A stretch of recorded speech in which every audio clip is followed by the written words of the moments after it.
അസ്സലാമു അലൈക്കും വറഹമത്തുള്ള. നമ്മൾ ആർക്കൊക്കെയോ വേണ്ടി പ്രാർത്ഥിക്കാറുണ്ട്. അതിൽ പേരറിയുന്നവരുണ്ടാകും, അറിയാത്തവരുണ്ടാകും.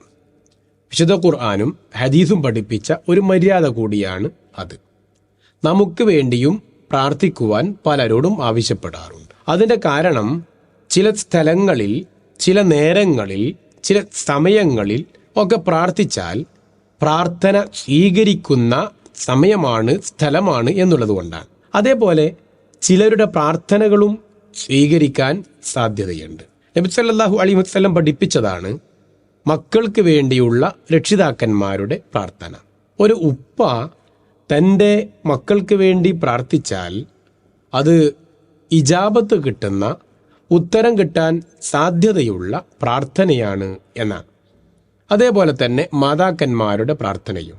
നമുക്കറിയാം, 3 പേരുടെ പ്രാർത്ഥനകൾക്ക് അള്ളാഹുവിനുമിടയിൽ മറയില്ല എന്ന് പറഞ്ഞ കൂട്ടത്തിൽ അതിൽ ഒരാൾ തൻ്റെ മാതാവാണ്. ഉമ്മയുടെ, ഉപ്പയുടെ പ്രാർത്ഥനക്കും അള്ളാഹുവിനുമിടയിൽ ഒരു മറയുമുണ്ടാവുകയില്ല എന്നാണ്. എന്ന് പറഞ്ഞാൽ അവരുടെ പ്രാർത്ഥന സ്വീകരിക്കാൻ സാധ്യത ഏറെ കൂടുതലാണ് എന്നർത്ഥം. അതുകൊണ്ട് തന്നെ രക്ഷിതാക്കന്മാരെ നമ്മൾ ശ്രദ്ധിക്കേണ്ടത്, പലപ്പോഴും നമ്മുടെ മക്കളെ നാം കുറ്റപ്പെടുത്തി സംസാരിക്കാറുണ്ട്. വളരെ ഗൗരവത്തോടുകൂടി ശ്രദ്ധിക്കേണ്ടത് വിഷയമാണ്. രക്ഷിതാക്കന്മാർ വളരെ ഗൗരവത്തിലെടുക്കേണ്ടുന്ന ഒരു വിഷയമാണിത്. ഒരിക്കലും മക്കളെ കുറ്റപ്പെടുത്തുന്ന, ശപിക്കുന്ന രൂപത്തിലുള്ള സംസാരം ഉണ്ടാകാൻ പാടില്ല. മലക്കുകൾ ഈ മാതാപിതാക്കളുടെ വാക്കുകൾക്ക് ആമീൻ കൊടുക്കാൻ തയ്യാറായി നിൽക്കുകയാണ് എന്നുള്ള ഒരു ബോധം നമുക്കുണ്ടാവേണ്ടതുണ്ട്.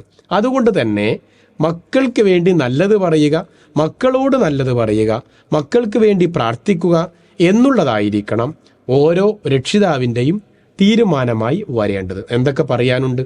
അവരുടെ എൻട്രൻസ് പരീക്ഷ വരികയാണ്, എക്സാമിന് അടുക്കുകയാണ്. അവരുടെ ബുദ്ധി വേണം, ചിന്തകൾ നന്നാവണം, നിസ്കരിക്കുന്നതിൽ അവർ കൃത്യമായ നിലപാടുള്ളവരായിരിക്കണം, ആദർശബോധമുള്ള മക്കളായിരിക്കണം. നാം വിചാരിച്ചതിനപ്പുറത്തേക്ക് നല്ല രൂപത്തിൽ ചലിക്കുന്നവരുമായിരിക്കണം അവർ. എങ്ങനെ അവരുടെ വിഷയങ്ങളിൽ ഓരോ കാര്യങ്ങളിലും കൃത്യമായി ശ്രദ്ധയും ജാഗ്രതയുമുള്ളവരാണ് രക്ഷിതാക്കന്മാർ. എങ്കിൽ ആ ശ്രദ്ധയുടെ, ജാഗ്രതയുടെ വിഷയത്തിൽ പ്രാർത്ഥന കൂടി ഉണ്ടാവണം എന്ന് ഓർപ്പിക്കുന്നു. അസ്സലാമു അലൈക്കും വറഹ്മത്തുള്ളാഹി.